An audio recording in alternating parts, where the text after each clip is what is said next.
Ramadan recipes day 1 and we are starting off with halim. முதல்ல நான் ஸ்க்ரீனில் காட்டுற பருப்பு எல்லாத்தையும் ஓவர் நைட் ஊற வச்சுக்கோங்க. அண்ட் ஒரு குக்கரில் ஊற வச்ச பருப்பு எல்லாத்தையும் ஆட் பண்ணி உப்பு போட்டு மூடி விசில் போட்டுருங்க.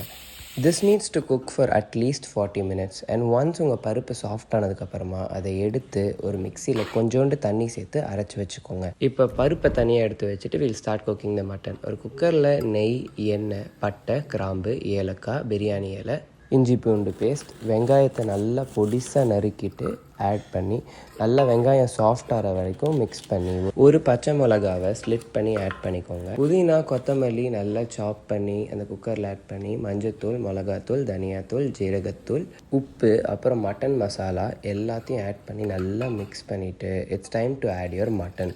மட்டன் ரொம்புற அளவுக்கு தண்ணி ஊற்றிட்டு குக்கரில் விசில் போட்டு மூடி வச்சுருங்க.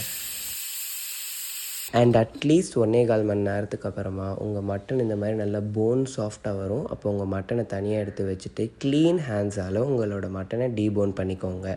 நல்லி எல்லாம் நல்லா உறிஞ்சிட்டு டீபோன் பண்ண மட்டனை மிக்சியில் ஆட் பண்ணி ஒரே ஒரு திருகு மட்டும் கொடுத்துட்டு குக்கரில் உங்களோட பருப்போடு சேர்த்து உங்கள் மட்டனை ஆட் பண்ணி மிக்ஸ் பண்ணால் சுட சுட ஹலீம் ரெடி. கொஞ்சம் ஃப்ரைட் ஆனியன்ஸ் பொரித்து மேலே ஆட் பண்ணி நெய்யை ஊற்றி சாப்பிட்டீங்கன்னு வச்சுக்கோங்களேன். So much work, but that's good. That's very good.